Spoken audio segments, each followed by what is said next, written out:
minute, 30 seconds.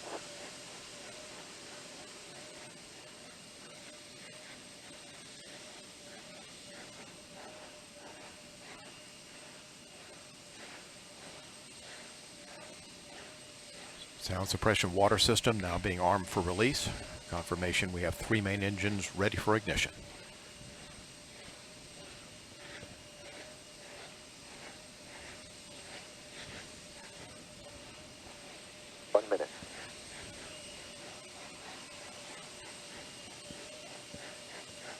Space Shuttle now on internal power.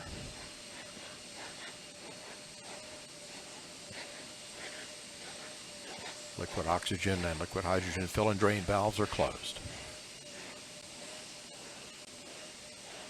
Solid rocket booster flight data recorders are activated. And the handoff to Atlantis' onboard computers. Atlantis now in control of the countdown. 20. Firing chain is armed. Sound suppression water system activated. T-minus 10, 9, 8, 7, 6, 5, 3, 2, 1, 0. And liftoff of Space Shuttle Atlantis on a mission to build, resupply, and to do research on the International Space Station. Houston now controlling. Atlantis begins its penultimate journey to shore up the International Space Station. Atlantis now in the proper alignment for its 8.5-minute ride to orbit. 4.5 million pounds of hardware and humans taking aim on the International Outpost.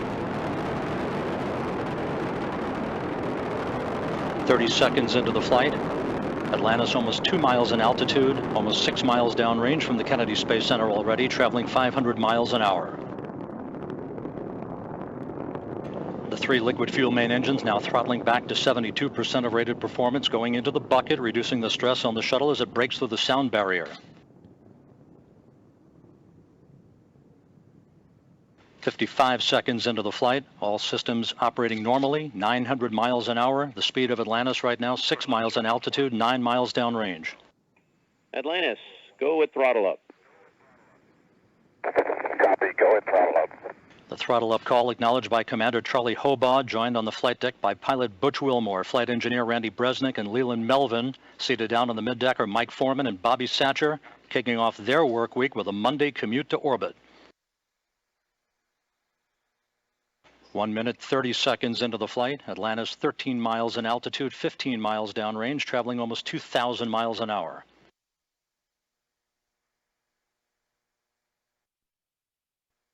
Three good auxiliary power units, 3 good fuel cells, 3 good main engines.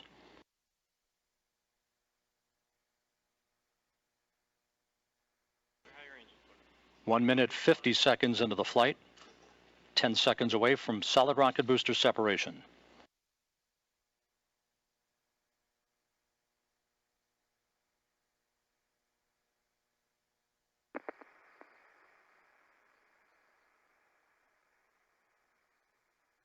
Booster officer confirms staging a good solid rocket booster separation. Guidance now converging. Atlantis steering into the center lane of Highway 129 en route to the International Space Station. 2 minutes, 20 seconds into the flight, 34 miles in altitude, 48 miles downrange. Atlantis traveling 3,200 miles an hour.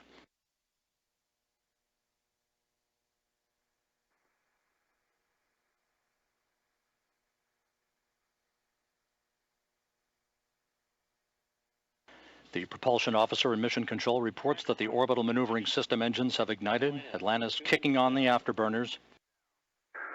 Copy, 2 engine down. Atlantis flying on the singular power of its 3 liquid fuel main engines, draining about a half a ton of fuel per second from the large fuel tank. Coming up on the 3-minute mark into the flight, Atlantis 46 miles in altitude, 81 miles downrange, traveling almost 4,000 miles an hour. Atlantis speeding straight as an arrow toward its date with the International Space Station Wednesday morning.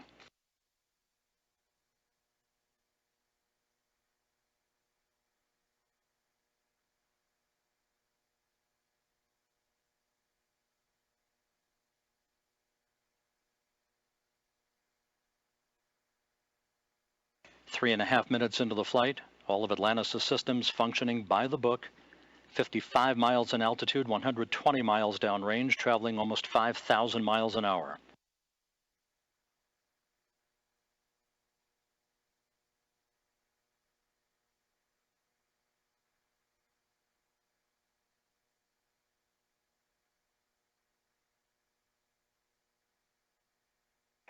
Atlantis, negative return.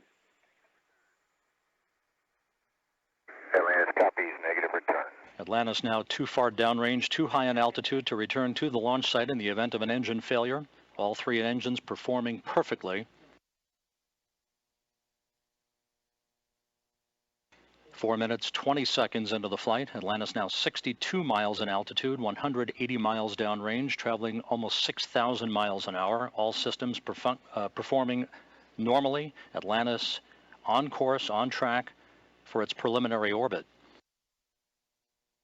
The Environmental Systems Officer reports a good flash evaporator system activated for Atlantis, providing cooling for the shuttle's avionics until the payload bay doors are opened about an hour and a half into the flight.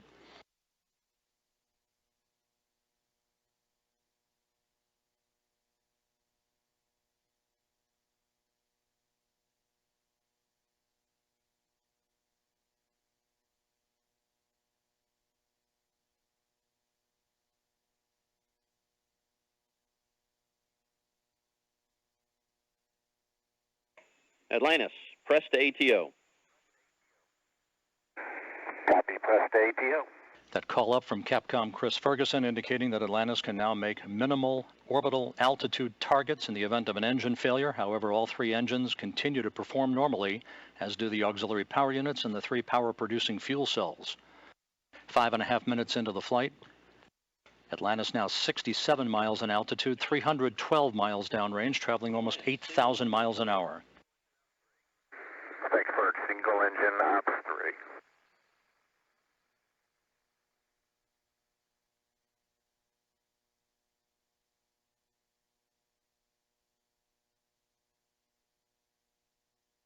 Atlantis now beginning to roll to a heads-up position, the main engine swiveling, enabling the shuttle to move to a heads-up position above its fuel tank, gaining more favorable communications through the tracking and data relay satellite system as it heads uphill. Atlantis, press to MECO, single engine Zaragoza 104. Press to MECO, single engine Zaragoza 104. That call from Capcom Chris Ferguson to Commander Charlie Hobaugh indicating that Atlantis can make normal orbital cutoff targets in the event of an engine failure. Go for the pitch. Okay, nominal shutdown, go for plus X, go for the pitch.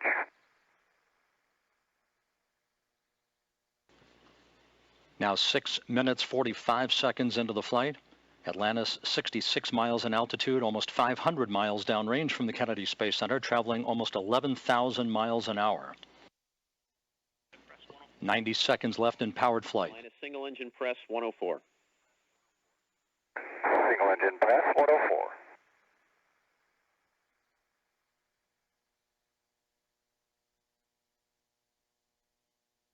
Coming up on the 7.5 minute mark into the flight, the main engines will once again be throttled down to limit the stress on the shuttle and its 6 crew members to that of 3 times the effect of gravity.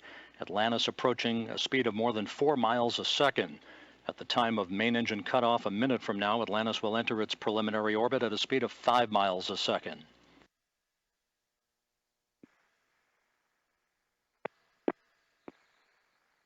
Seven minutes, 40 seconds into the flight. Atlantis providing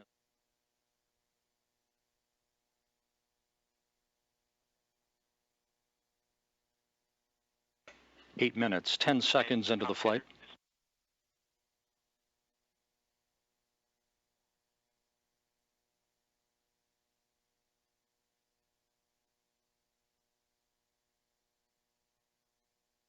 Standing by for main engine cutoff.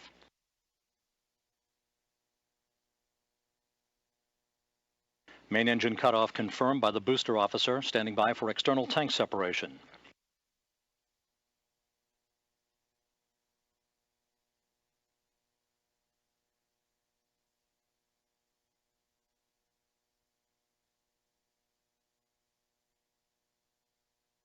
and the bird's eye view from the external tank camera of external tank separation. Atlantis now in its preliminary orbit. Commander Charlie Hobaugh will now maneuver Atlantis so that cameras embedded in the shuttle's umbilical well can perform photography of the discarded external fuel tank. And Mike Foreman and Leland Melvin are about to use digital still and video cameras to capture handheld imagery of the tank for downlink a few hours from now. A flawless climb to orbit for the shuttle Atlantis and its 6 crew members en route now to the International Space Station. MECO OHMS 1 is not required.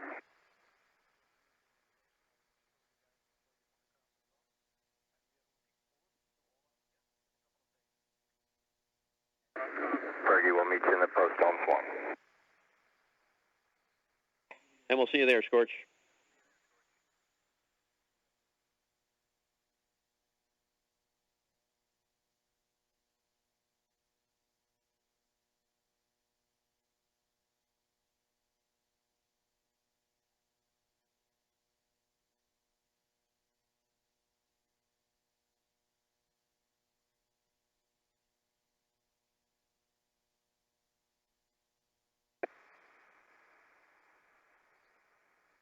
Hey, Fergie, for